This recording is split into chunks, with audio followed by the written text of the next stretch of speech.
rekan Akademia Semangat Pagi. Kali ini titik temu dunia dosen sedang berada di kampus FBE UII. Kita akan banyak ngobrol nantinya bernama salah satu dengan dosen FBE UII. FBE UII ini adalah salah satu kampus swasta yang memiliki akreditasi unggul ya. Jadi siapa yang tidak kenal kampus UII terutama di Fakultas FBE. Nah, kali ini kita akan ngobrol-ngobrol tentang akreditasi kampus supaya bisa jadi unggul dan terkait pengembangan karir dosen. Yuk kita bisa masuk dan ngobrol-ngobrol bersama Prof. Rifki.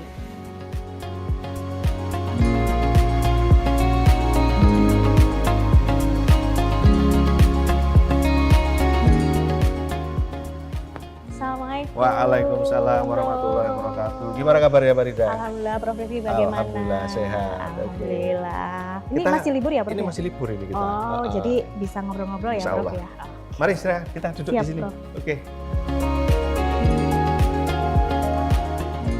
Terima kasih banyak Prof. Rifki atas waktunya. Kita bisa ngobrol-ngobrol ya, Prof. Ya. FBE UII ini salah satu kampus swasta unggulan di Yogyakarta. Betul. Dan salah satu kalau memilih kampus ekonomi akuntansi salah satu pilihannya adalah di FBE UII. Ya. Nah, FBE UII sudah terakreditasi unggul. Pasti ada tantangan ya, Prof ya. Oke. Sebagai dosen di kampus berakreditasi unggul, apa sih Prof yang harus dilakukan atau tantangan terbesarnya nih Prof Rifki? Iya Mbak Rida, jadi alhamdulillah ya. Jadi tadi kalau dikatakan Fakultas Bisnis dan Ekonomika UII ini terakreditasi unggul. Sebetulnya kalau kita menggunakan sekarang aturan terkait dengan akreditasi itu ada dua hal. Yang pertama yang diakreditasi itu adalah program studi. Yang kedua nanti yang diakreditasi adalah universitasnya. Jadi ada dua level akreditasi gitu ya. Jadi kalau dikatakan fakultasnya memang kita melihat ya kebetulan Fakultas Bisnis dan Ekonomika UII ini hampir semua prodinya sudah unggul ya. Khususnya untuk prodi yang sarjana itu semuanya sudah unggul, magister sudah unggul kan gitu. Jadi hampir semua prodi di fakultas kita itu unggul. Ya, jadi tantangan yang terbesar adalah bagaimana kemudian kalau sudah level unggul gini ya. Unggul itu kan kalau dalam konteks di dalam akreditasi sudah paripurna ya, yang sudah paling tinggi ya dalam konteks nasional ya. Betul. Tantangannya tentu adalah bagaimana mempertahankan dan kemudian meningkatkan agar kualitas pembelajaran dan juga aktivitas penelitian pengabdian masyarakat itu tetap kemudian terjaga atau bahkan kemudian meningkat. Lebih meningkat. Ya, apalagi kemudian kalau di dalam ranah di akreditasi kalau kita kan ada bidang EMBA ya, ekonomi, manajemen, bisnis dan akuntansi gitu ya. Kebetulan saya juga menjadi salah satu asesor di Lamemba, jadi menjadi suatu yang cukup penting bagi kampus ya, khususnya di fakultas kita gitu ya. Baik ada prodi akuntansi, ada prodi manajemen atau ilmu ekonomi itu kemudian meningkatkan kualitasnya agar tetap terjaga di level unggul. Apalagi ini kriteria yang ada di Lamemba, lembaga akreditasi mandiri itu ya, bidang EMBA itu memang cukup menantang, cukup tinggi. Jadi bagaimana kemudian kita bisa meningkatkan kualitas kita tidak hanya level nasional tapi levelnya internasional gitu ya. Internasional. Nah, jadi lebih ke menjaga ritmenya supaya lebih lagi untuk bisa masuk level internasional atau go global ya, Prof. Go global. Ya. Go global itu kita nggak hanya sekedar ini ya. Kalau kita bilang go global itu kemudian kita punya kurikulum itu levelnya internasional, tapi yang terpenting nanti adalah outputnya. Betul. Outputnya siapa? Apakah mahasiswa kita nanti bisa menjadi lulusan yang diserap di pasar internasional, itu yang sebetulnya yang diharapkan. Jadi kalau sudah lulusan kita itu terstandarisasi di level internasional, maka dia bisa masuk ke berbagai level ya. Kalaupun nyasar di nasional lah gitu ya. Betul. Tapi harapannya dia bisa level internasional. Yang khususnya ya yang terpenting juga adalah terkait dengan kemampuan bahasa dan komunikasi. Itu menjadi hal yang penting. Dan itu biasanya kalau di Indonesia kita masih bicara kalau udah tantangannya bahasa Inggris itu langsung ngeper ya Pak. Tidak cuma mahasiswanya gitu, mungkin dosennya juga kadang-kadang punya harus ya gitu. Betul, itu sudah keharusan sekarang gitu ya. Betul, tidak bisa ditolak lagi ya, Prof ya. Nah, kalau otomatis kan untuk kita mempertahankan akreditasi unggul dan juga untuk menuju go global itu tadi ya Prof ya. Dari dosennya pun punya tantangan tersendiri ya Prof ya. Betul. Support kampus yang paling utama. Nah, kalau boleh tahu nih Prof, kalau di sini support kampus sendiri untuk mendorong pastinya kan karena ingin targetnya adalah go global nih untuk kampus bisa go global, otomatis yang pertama didorong adalah SDM-nya. Salah satunya adalah dosennya. Apa sih Prof yang dari kampus ini dari support? kampus ya, dari FBUI ya. Jadi kalau di FBUI ini kebetulan FBUI ini kita punya International Undergraduate Program, jadi kelas internasional. Itu menjadi salah satu trigger ya. Sebetulnya kelas internasional itu tidak hanya kemudian kita mencari mahasiswa yang ingin bahasa Inggris saja sebetulnya. Sebetulnya punya dampak yang luar biasa. Kenapa? Yang pertama, pada saat kita membentuk kelas internasional, maka SDM tentu akan dituntut untuk kemudian dia bisa berbahasa Inggris, tidak hanya bahasa, tapi wawasannya juga internasional. Bahan-bahan ajar yang kemudian yang dosen berikan juga harus internasional. Maka kita punya kelas internasional, ada 3 program studi yang memang kemudian sudah ada kelas internasional tersebut. Dan di kelas itu juga ada mahasiswa asing, jadi mereka bisa berkolaborasi. Nah, otomatis tentu tuntutan bagi dosen juga akan semakin tinggi. Pertama, pada saat dia akan studi lanjut gitu ya, maka kampus kami mendorong dosen-dosen itu untuk studi lanjutnya ke luar negeri. Ya ke negara-negara yang memang negara-negara yang menggunakan bahasa Inggris kan gitu ya, untuk sebagai bahan perkuliahan dan lain sebagainya. Kemudian yang kedua ya tentu riset yang dilakukan oleh dosen juga harapannya juga naik level, tidak hanya di jurnal-jurnal nasional tapi di jurnal-jurnal internasional. Karena itu akan dibawa ke kelas juga sebagai bahan diskusi, bahan pengayaan bagi dosen dan mahasiswa untuk kemudian tahu ya perkembangan global itu seperti apa. Karena mau tidak mau memang kita harus benchmarking ya. Kalau Indonesia mau maju ya berarti kita harus benchmarking. Negara lain itu sudah sampai level apa? Jangan hanya kita berkutat di negara sendiri, padahal negara lain sudah ya kereta cepatnya sudah ribuan kilometer kan gitu ya. Itu kita masih Jakarta Bandung misalnya gitu ya. Nah itu yang tantangan kita gitu. Ya, tapi kan memang salah satu kendalanya ya Prof, ketika kita ingin mengembangkan diri sebagai dosen, pasti pendanaan ini yang utama. Jadi tantangan utama dosen untuk mengembangkan diri, ingin mengembangkan karir, ingin sekali support, tapi kan pendanaan ini pasti jadi salah satu kendala. Kalau kita bicara dari gaji, kembali lagi ya, tidak semua kampus bisa memberikan, terutama untuk kampus swasta, bisa memberikan yang lebih begitu ya Prof ya, gitu. Nah, kalau dari UI sendiri, dari kampus sendiri, supportnya untuk lanjut studi, kalau tadi Prof sampaikan kan didorong untuk luar negeri. Apakah ada skema beasiswa sendiri begitu atau didorong untuk mengikuti beasiswa-beasiswa yang ada? Ya, saya kira kalau bicara tantangan mungkin setiap generasi punya tantangan yang berbeda ya. Waktu saya jadi dosen baru tentu berbeda dengan dosen yang hari ini ya tantangannya kan gitu ya. Waktu saya dosen baru di sekitar tahun 2003-2004 misalnya waktu itu tuntutan dosen untuk S2 itu belum tinggi kan gitu ya. Kemudian 10 tahun berikutnya sudah mulai nih S3 harus S3 kan gitu. Saat ini udah wajib kan gitu. Kalau bicara S3 kan gitu. Tapi beda dulu beasiswa itu jarang gitu ya. Beasiswa kan jarang.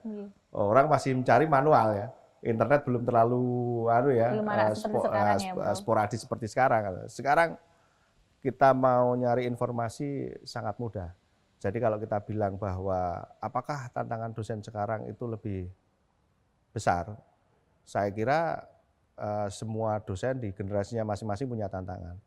Memang yang sekarang ini karena tuntutan ya sebagai pengajar itu ya minimal memang S3 itu wajib kan gitu ya, wajibnya dia S3.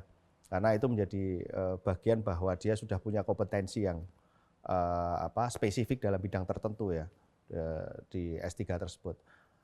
UI sendiri ya mensupport ya tentu ya, mensupport terkait dengan dosen untuk kemudian mendapat beasiswa ke luar negeri. Yang pertama memang disupport. Supportnya bentuknya seperti apa? Ya pelatihan bahasa misalnya. Itu kan jadi pokok kan gitu ya. Apakah kemudian UI juga memberi beasiswa ke luar negeri? Memberi, tapi itu alternatif terakhir. Kenapa? Kenapa seperti itu? Karena UII mendorong agar dosen-dosen yang muda ini berkompetisi dulu di luar gitu ya, berkompetisi dulu karena peluang beasiswa luar negeri itu banyak ya, tidak hanya kemudian dari pemerintah dalam bentuk LPDP atau mungkin apa BPI ya namanya Iya, ya. BPI. Dan kebetulan saya tidak terlalu familiar dengan beberapa beasiswa karena sudah dulu kan sudah ada ya. Maka mereka bisa mengakses berbagai macam beasiswa, bisa langsung mengakses ke kampus yang mereka tuju, entah di Amerika, di Eropa atau di Australia. Itu pasti dia punya skema beasiswa. Ya.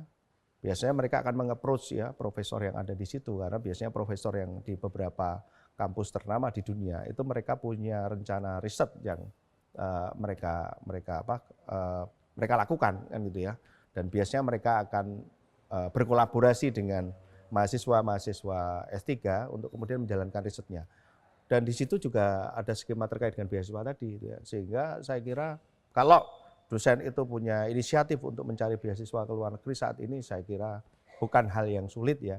Insya Allah ada jalan untuk kemudian dapat beasiswa tersebut ya. Tinggal kemudian tadi ya inisiatif kemudian kerja keras untuk jadi kemudian nyari. Jadi didorong untuk jago tandang ya Prof, bukan jago kandang. Betul, lagi. Mbak Rida. Begitu memang ya. Kita harus mainnya keluar kan gitu ya, betul, konteks-konteks itu. Maka UII mendorong tadi ya dosen untuk dapat beasiswa dulu keluar. Ya kalau kita bilang terpaksa itu nggak banyak lah di UII yang kemudian yang kemudian beasiswa dari internal kampus. Gitu ya. Relatif biasanya beasiswa dari luar. Walaupun bukan kemudian UII nggak mau tentu saya kira support sekali ya beberapa hal terkait dengan pengembangan akademik, pengembangan penelitian itu UII sangat support. Insya Allah sampai hari ini ya saya merasa, saya alumni juga ya, alumni ya, kemudian di sini dan sampai hari ini alhamdulillah disupport dengan luar biasa gitu. Oke, jadi salah satu bukti bahwa FBUI. Tapi yang kuncinya tidak kemudian kita hanya menunggu saja ya, tentu kita harus proaktif ya, begitu ya Prof ya. Betul. Oke, nah kalau yang lagi ramai itu kan terkait tukin nih Prof. Di dosen PTS sendiri gimana perasaannya Prof? Ya karena ya informasi tukin itu mungkin kalau kami ya baru dengar aja, baru dengar oh ternyata di beberapa kawan dosen di PTN ada tukin ya yang belum dalam tanda kutip mungkin belum tertunaikan dan lain sebagainya ya. Saya kira karena memang peningkatan kinerja itu juga perlu dimotivasi dengan adanya kalau di bahasa kita di UI ada bahasanya namanya remunerasi. Ya. Oke, berarti di UI ini sudah ada ya Prof ya? Ada sistem remunerasi ya untuk mendorong dosen untuk kemudian meningkatkan kompetensi akademiknya, kompetensi penelitian, pengabdian dan lain sebagainya. Saya kira kita punya banyak itu. Karena pola anggaran di tempat kita itu cukup demokratis ya. Demokratis dalam konteks ini ya. Bahwa alokasi itu tidak kemudian terpusat saja di universitas. Kita ini kan ada jenjang namanya program studi, ada jurusan, ada fakultas, baru kemudian universitas. Nah, setiap di level itu punya kewenangan masing-masing gitu. Kayak misalnya program studi itu punya kewenangan untuk pengembangan akademik karena dia lebih banyak melayani mahasiswa, kemudian pengembangan bahan ajar, pengembangan modul, buku dan lain sebagainya gitu ya. Maka kemudian di program studi berwenang untuk kemudian memberikan semacam hibah kepada dosen juga untuk meningkatkan kompetensi akademiknya. Misalnya di prodi saya ya, di prodi akuntansi ya, itu kita punya namanya hibah peningkatan akademik dosen. Peningkatan akademik dosen. Tiap semester atau tiap tahunnya? Tiap semester itu ada. Kita biasanya luar biasa. Ya, ini contoh aja ya, kita di prodi membuat seperti itu. Hibahnya macam-macam itu, misalnya bagaimana kemudian meningkatkan kualitas bahan ajar, mengintegrasikan hasil penelitian pengabdian ke dalam mata kuliah. Betul. Itu juga ada hibahnya. Kemudian nanti ada hibah lagi misalnya studi kasus, ya, meng-create studi kasus, itu juga bisa diberikan hibah. Nah, sehingga sebetulnya tergantung juga dari kreativitas masing-masing program studi untuk bisa menggerakkan dosen. Karena gini ya, program studi itu kan diberikan target-target tertentu ya.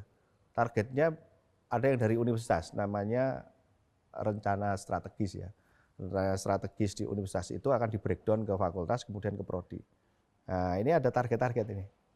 Nah, kalau kemudian prodi itu tidak melihat target-target itu, maka dia nanti tidak bisa mencapai KPI, Key Oke, Performance indikatornya nggak betul. tercapai kan gitu. Maka untuk mencapai itu sementara ada sumber daya yang kita miliki. Maka bagaimana kemudian nge-match-kan sumber daya ini pada KPI tadi. Nah, maka salah satunya bisa memberikan hibah itu. Oh, Itu baru yang prodi ya. baru yang prodi, Ya, belum ada yang nanti jurusan, fakultas jurusan itu begitu kan ya, Prof? kalau di tempat kita itu dia ranahnya pada aspek pengembangan SDM, penelitian dan pengabdian misalnya. Oke. Itu juga banyak gitu ya. Belum lagi di universitas. Wah, tambah banyak lagi ya, Prof ya. Jadi Tapi memang berarti support dari institusi itu juga akan mendukung dan mendorong pengembangan SDM oh kampusnya ya itu jelas, sendiri ya, Prof, jelas. Ya, dan itu kan nanti muaranya pada tadi ya. ya? Akreditasi, Akreditasi unggul. bagaimana ya akreditasi unggul itu kan semua komponen itu masuk ya. Iya, Ada IKU-nya ya, Prof ya. betul, IKU kalau di konteks nasional ada IKU. Oke. Nah, kalau ini Prof, tadi kan kalau kita bicara kalau di UI sudah ada mekanisme remunerasi, Remunerasi ya. ya. Kalau rekan-rekan di secara nasional mungkin yang sedang diperjuangkan adalah tukin. Berarti dengan adanya remunerasi ini memang terbukti bisa mendorong meningkatkan kualitas SDM-nya ya. Betul, ya. Apalagi kita didukung dengan teknologi informasi yang cukup baik ya. Kita punya backup untuk sistem informasi yang baik. Jadi setiap kali kita berkarya itu diupload di dalam sistem. Oke. Maka otomatis kan dicicil itu. Betul. Dicicil. Dan ada track record-nya ya. Betul, Prof, ada ya? track record. Oke. Kemudian setiap semester ada audit mutu. Nah, nanti Oke, audit mutu ya. itu akan kemudian merekap. Oh, ini sudah sampai level apa. Kemudian ada raport. Oh, Ada oke. raportnya. Jadi istilahnya remunerasi atau tukin ini tuh memang bisa mendorong asalkan kita mau aktif gitu ya, Oh, Prof, iya, ya. iya. Harus aktif, harus produktif gitu. Betul. Kalau tidak mau produktif ya jangan berharap mendapatkan berarti ya, Jadi Prof ya. dosen itu unik ya di Indonesia ya. Iya. Ya, mungkin ada dosen di luar negeri agak beda karena memang kalau yang saya tahu ya beberapa kalau di luar negeri memang kemudian dosen sudah didedikasikan di kampus dan antara manajemen universitas dan manajemen universitas dengan dosen itu kadang berbeda.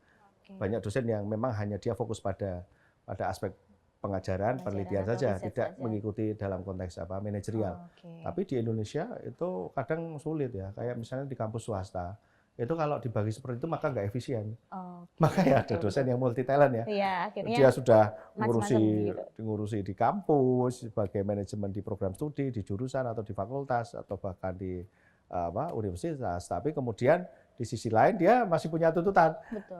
Harus ngajar, harus penelitian, pengabdian ya, bisa bayangkan. Oke. Belum lagi ya mungkin ada kegiatan-kegiatan Hal-hal lainnya ya, di Prof. luar ya, Betul, di luar. kampus. Entah kegiatan kemasyarakatan atau berkiprah di instansi pemerintah dan lain sebagainya. Saya kira kalau dibilang ya dosen itu profesi yang sebetulnya memberikan peluang pada orang untuk bisa mengoptimalisasi kemampuannya, mengeksplorasi dia mau sampai level apa sih bisa berkarya gitu. Saya kira seperti itu, Mbak Rida. Oke, baik. Nah, ini lokasi favorit mahasiswa dan dosen di FBE UI ini di mana, Prof? Di perpustakaan atau di mana nih, Prof? Ya, misalnya Biasanya ini ya, kan salah ini satu di ininya depannya ada working space Oke. macam-macam, kemudian kita juga punya plaza di Ya, tengah. oke. Tapi ya paling favorit mungkin di ini ya, perpustakaan kita ya, Perpustakaan, karena oke. perpustakaan kita juga ikonik ya, Wah. macam-macam banyak Oke. bahan buku yang Riset menarik, dosen juga banyak di sana bisa ya, Prof, akses ya? akses jurnal, akses database itu. Saya kira menarik untuk kita ngobrol juga nanti ya. Boleh. Kita ke Di sana. sana? Oke, siap. Prof. Ya, Mari silakan. kita- Yuk, oke.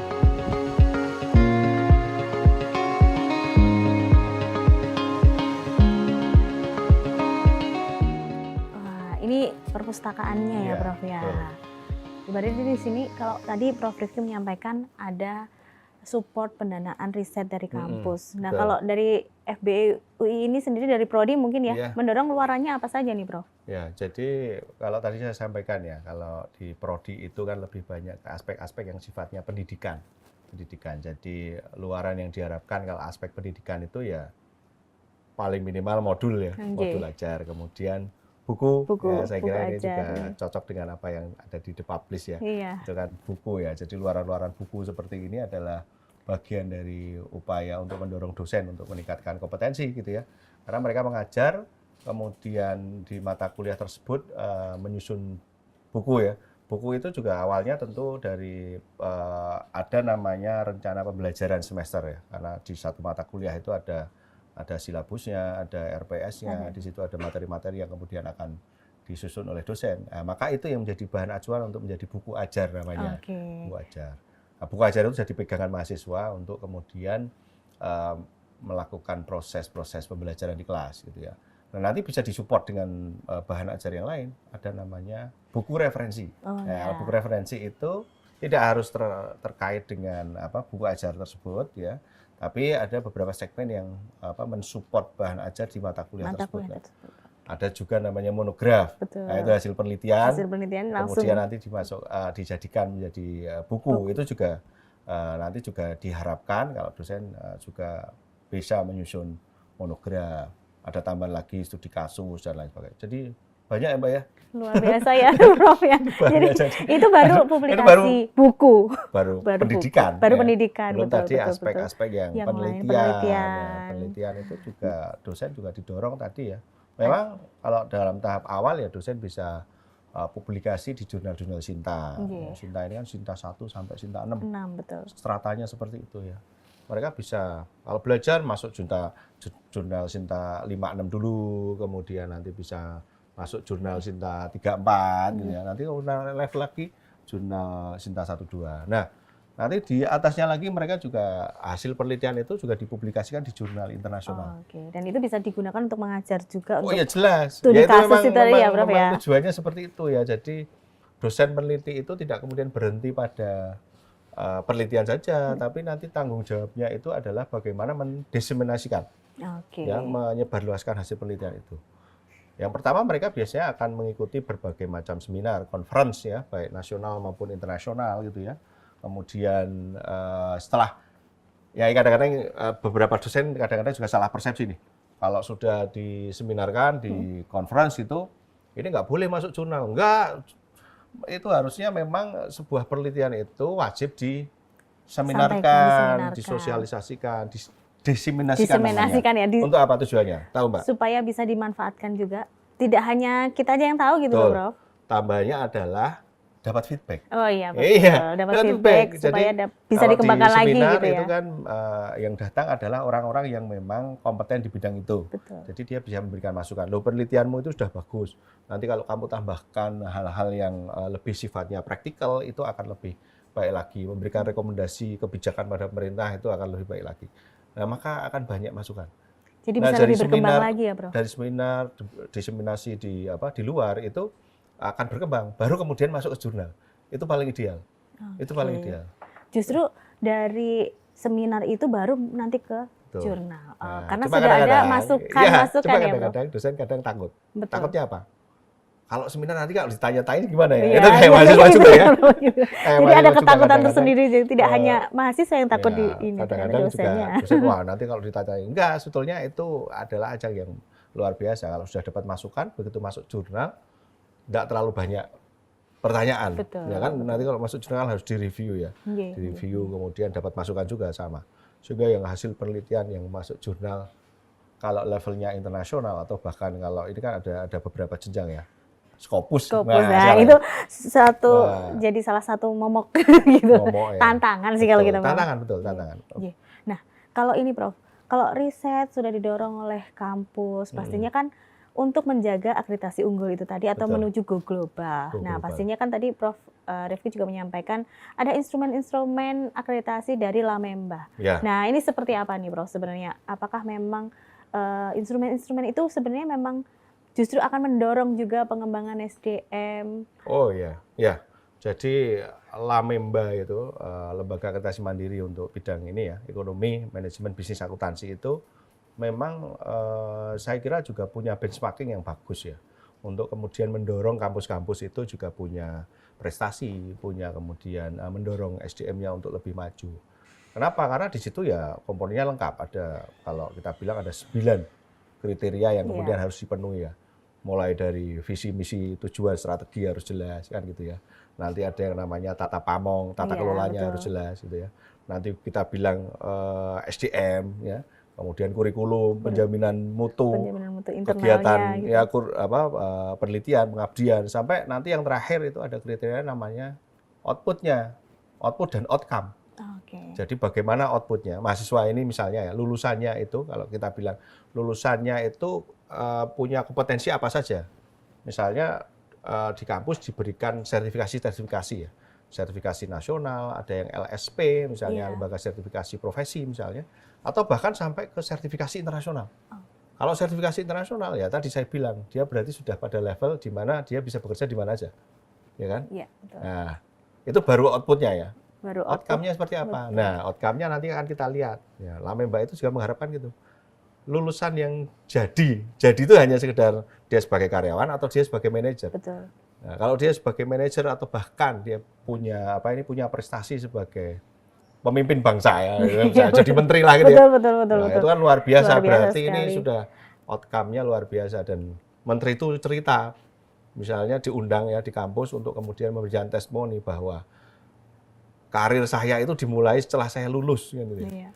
Dan bekal saya di kampus itu menjadi bagian yang penting lah, itu adalah sesuatu yang luar biasa. Saya kira kalau sudah level itu maka Lamemba itu akan sangat confident memberikan level unggul.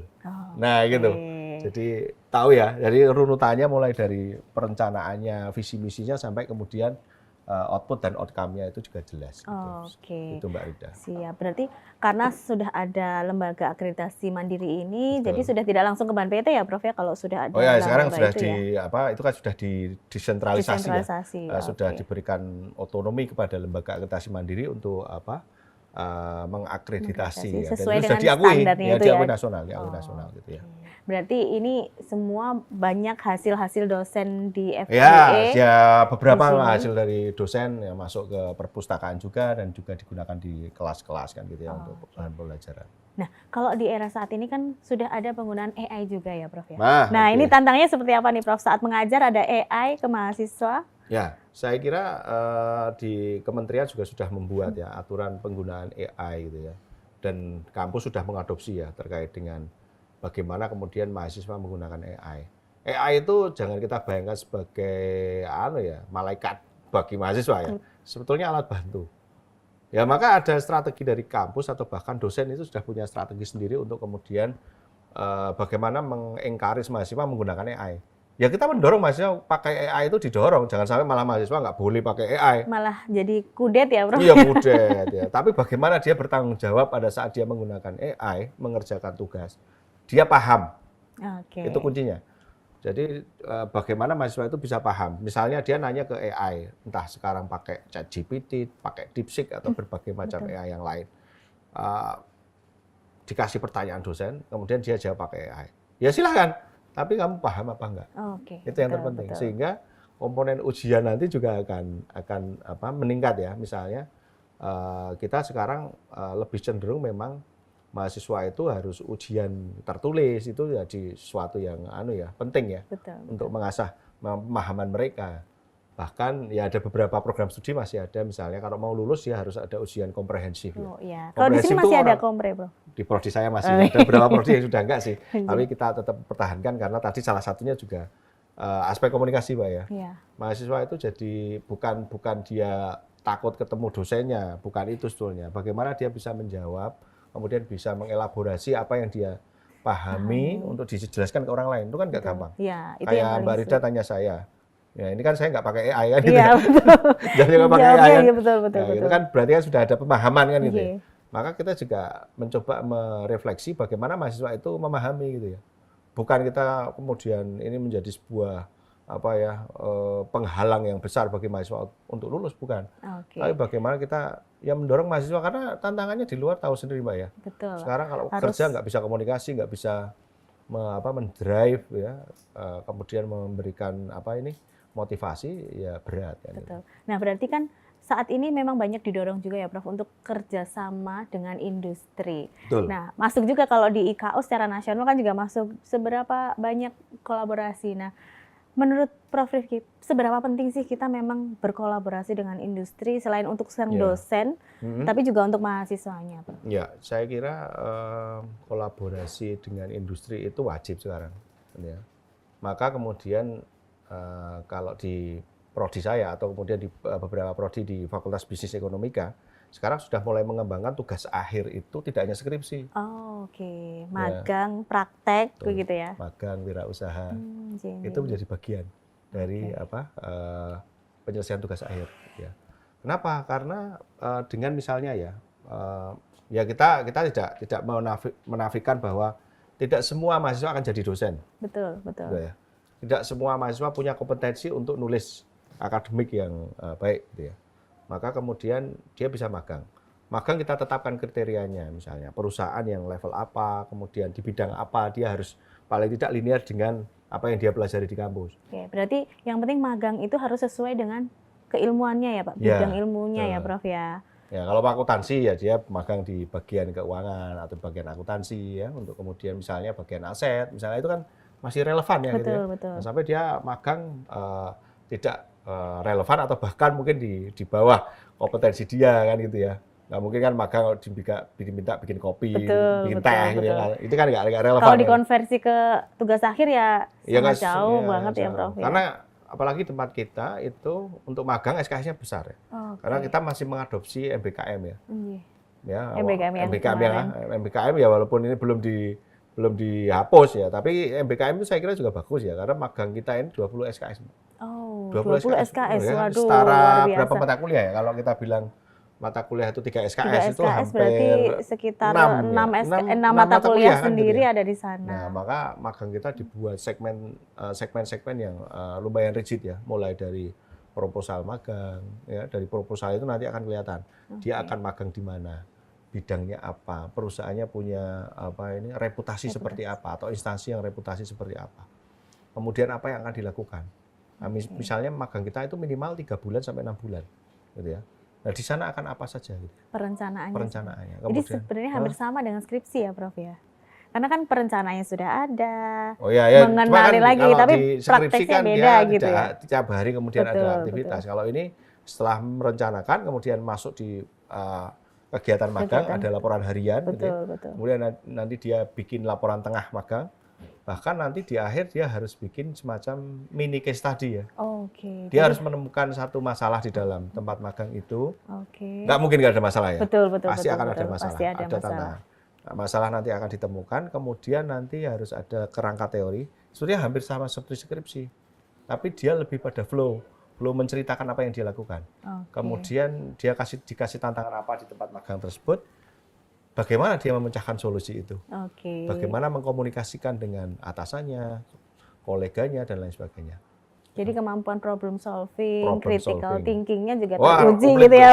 Komplit. Gitu, karena nanti di akhir kita minta ada supervisor dari tempat magang itu juga akan menguji, memberikan penilaian. Jadi yang menilai nanti ada 2. Ada dari supervisor dari perusahaan atau kemudian instansi tersebut, kemudian dari dosen pembimbingnya.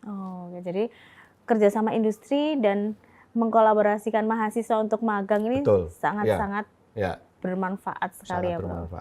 Nah, ini pilihan tugas akhir sekarang ya. Jadi kita mengembangkan pilihan tugas akhir jadi banyak, tidak hanya skripsi, ada magang, bahkan wirausaha. Kita juga ada mahasiswa yang berwirausaha, omsetnya ratusan juta. Luar biasa. Ya, itu juga menarik gitu ya.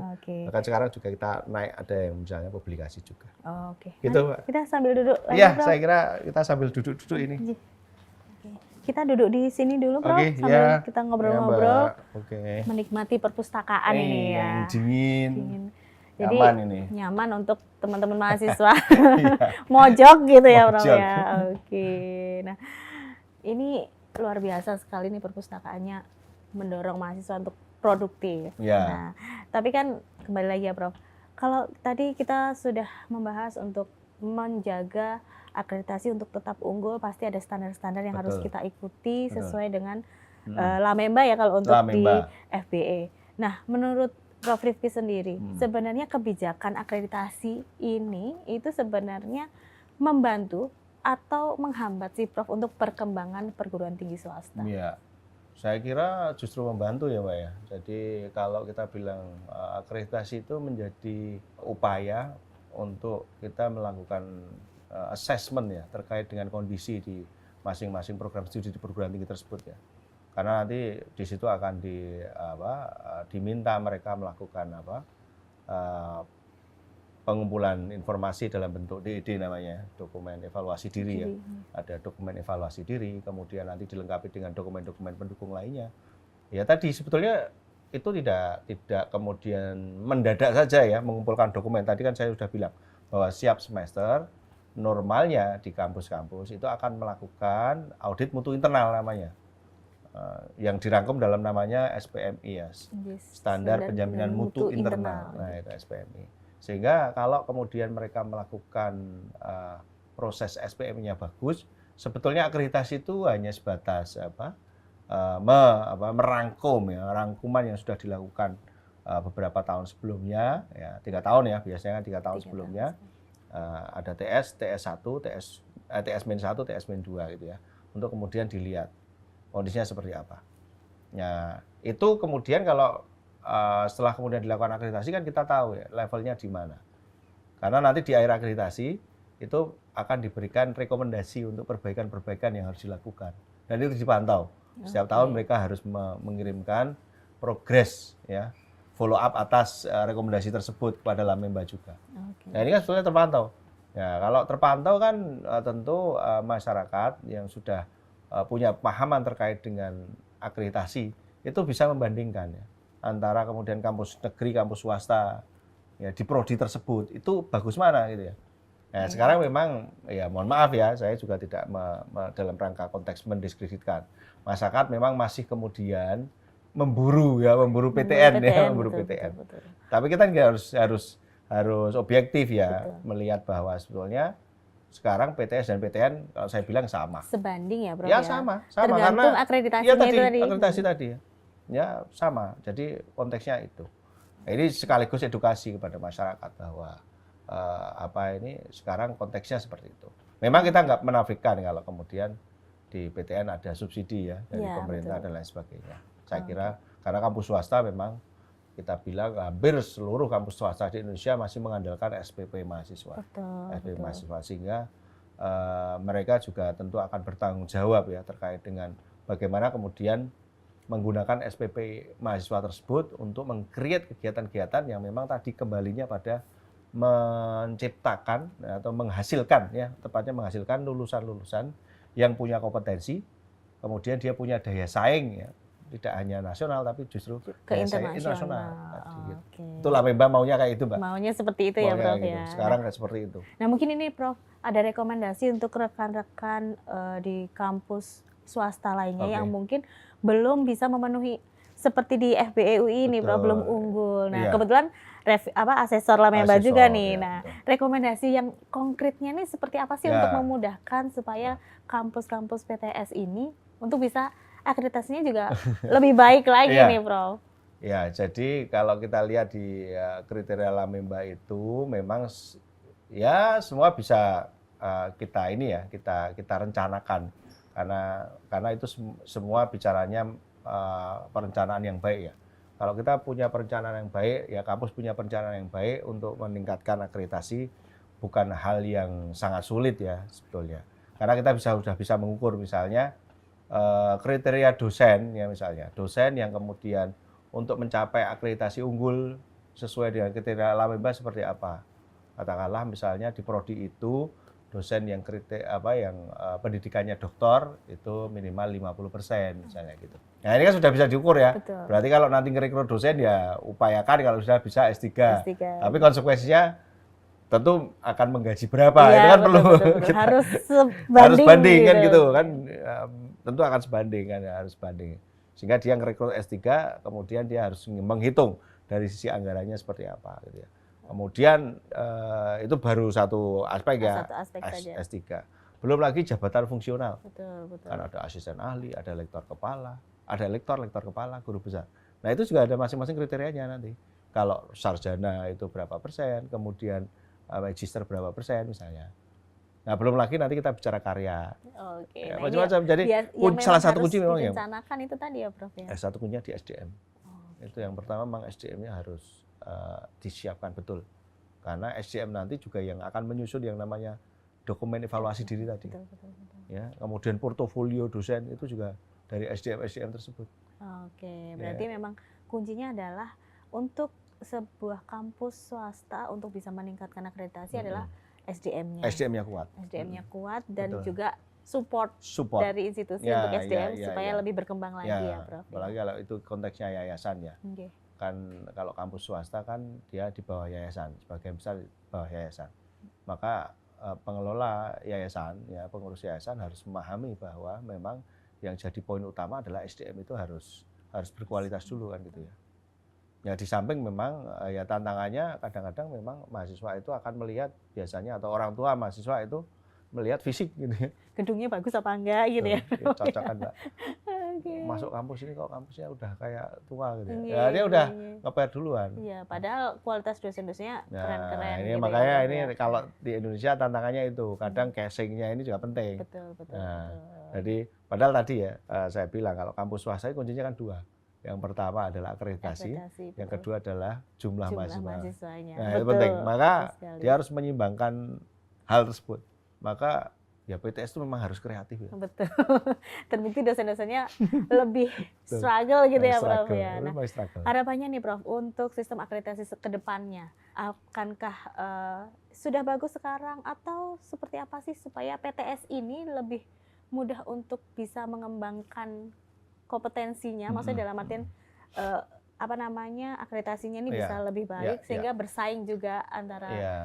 Ya saya kira kalau kita melihat kecenderungannya sekarang memang kita perlu menyadari bahwa kondisi kampus di Jawa dan luar Jawa itu masih ada gap. Jadi ya pendidikan juga saya kira memang kita bilang memang belum merata ya secara kualitas ya. Memang lebih banyak ngumpul di Jawa. Sehingga kalau kemudian kita gunakan benchmarkingnya hanya di Jawa, ya kasihan teman-teman yang ada di luar Jawa juga. Sehingga saya kira di beberapa lembaga akreditasi mandiri ya, tidak hanya Lamemba, itu sudah mulai coba menyeimbangkan ya antara kemudian bukan membedakan dalam konteks kriteria, tapi bagaimana mencari titik temu agar kemudian kriteria-kriteria itu juga tidak kemudian menjadi gapnya jauh sekali antara kampus di Jawa dan di luar Jawa. Kampus luar Jawa juga bisa kemudian mengikuti juga ritme yang ada gitu ya, sehingga memang beberapa waktu ke depan memang ada penyesuaian ya terkait dengan instrumen akreditasi gitu ya. Kemarin juga Lamemba sudah mengeluarkan instrumen baru untuk unggul gitu ya, untuk kemudian membuat penyesuaian agar kemudian kampus-kampus itu juga bisa mengikuti gitu ya. Karena ini kan jadi indikator. Tapi di sisi lain juga kemudian akreditasi itu juga diarahkan nanti ada akreditasi internasional. Oke, jadi tidak hanya berhenti di unggul saja. Ya, tapi nanti ada akreditasi yang level internasional, gitu ya. Lamemba saya kira juga sedang berproses untuk menjadi lembaga akreditasi internasional juga. Selain di luar itu juga banyak lembaga-lembaga akreditasi internasional ya. Katakanlah misalnya AIGSB gitu ya. Beberapa kampus juga ada AIGSB, ada kemudian FIBA A gitu ya, Equis dan lain sebagainya. Itu lembaga-lembaga akreditasi internasional yang mengakreditasi proses pembelajaran, komponen pendidikan dan lain sebagainya itu ya. Oke, jadi itu jadi sudah mengarah ke internasional. Betul, juga internasional. Ya, karena ini jadi passwordnya. Kita kerjasama di beberapa kampus luar negeri juga mereka juga mencoba untuk jadi bahasa passwordnya kamu sudah punya akreditasi internasional belum? Karena itu untuk menjamin misalnya kalau student exchange ya ada inbound student dari luar negeri ke Indonesia itu sudah terjamin bahwa standarnya relatif sama dengan apa yang mereka miliki kan gitu. Jadi mereka tidak terlalu banyak gap yang kemudian mereka rasakan. Di luar negeri seperti kok di Indonesia kok jauh sekali ya misalnya gitu ya. Jadi tapi kalau ada akreditasi internasional kan dia punya benchmarking gitu. Betul. Jadi bisa setara begitu. Betul, setara. Baik.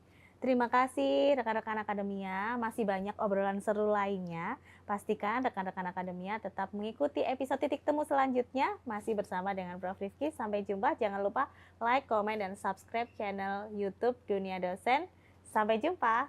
Kalau kita bicara apakah kemudian di PTS lebih berat daripada PTN gitu ya, ya mungkin sih orang memandangnya itu kan kita bicaranya ini ya, mungkin rumput di rumah sebelah itu lebih jauh kan kadang-kadang gitu ya. Betul. Padahal sebenarnya saya kira ya sama mungkin ya, cuma saya mungkin menyampaikan bahwa saya kira beban kinerja dosen secara umum itu saya kira sama PTN dan PTS gitu ya.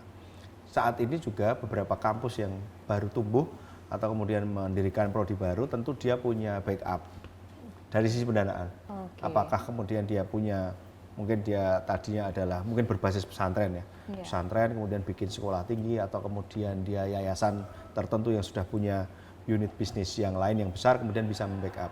Tapi kalau kemudian dia baru sama sekali, saya kira juga tidak cukup mudah. Memang itu menjadi seleksi alam sih ya, jadi nanti seleksi alam dalam konteks pendidikan tinggi di Indonesia, bahwa memang perlu berbenah ya. Selain memang terkait dengan kebijakan pemerintah, memang perlu ada mapping ya terkait dengan sebetulnya kapasitas kampus-kampus yang ada di Indonesia itu sebetulnya berapa sih gitu. Di PTS itu 2 tantangan terbesar kan gitu ya. Pertama tentu ya bicara akreditasi tadi, bagaimana kemudian kita bisa mencapai akreditasi yang tertinggi ya, katakanlah unggul tadi. Dan yang kedua tentu kita bilang ya jumlah mahasiswa. Karena mau tidak mau ya kita nggak menafikan memang sebagian besar sumber pendapatan dari PTS itu dari mahasiswa. Karena belum banyak PTS yang mampu untuk kemudian mengembangkan unit usaha lainnya. Betul. Ya, alhamdulillah seperti di UI ini kita punya yayasan badan wakaf. Profesi dosen beda dengan profesi pengusaha tentu ya. Betul. Ya, kita nggak jualan ilmu kan gitu ya. Kita ini mendiseminasikan, men-sharingkan ilmu. Maka kalau kita percaya bahwa kita punya keyakinan, insya Allah kalau kita jadi dosen itu niatannya baik, gitu ya, maka Allah akan memberikan jalan yang mudah bagi kita untuk kemudian kita mencapai satu karir tertentu dan punya dampak yang baik bagi masyarakat kan gitu ya. Beban dosen di Indonesia memang relatif tinggi ya loadnya ya, dari sisi mengajar, penelitian. Administratif itu ya. Betul. Ini kan yang ngurusi misalnya akreditasi itu kan juga dosen. Iya betul. Artinya yang menyiapkan dokumen dan lain sebagainya, sehingga kadang-kadang kemampuan dosen untuk membagi waktu dengan baik gitu ya, itu belum sampai membawa pekerjaan di rumah. Ya. Betul sekali. Ya, sehingga kalau jangan heran kalau rumah-rumah dosen itu isinya kertas saja semua. Ya, tata kelola itu terkait dengan tadi kembali ada apakah dia punya sistem penjaminan mutu yang baik. Kemudian apakah sistem penjaminan mutunya itu mampu ya memberikan jaminan bahwa lulusannya itu punya karakter, punya kompetensi yang sesuai dengan kebutuhan di pasar. Ya.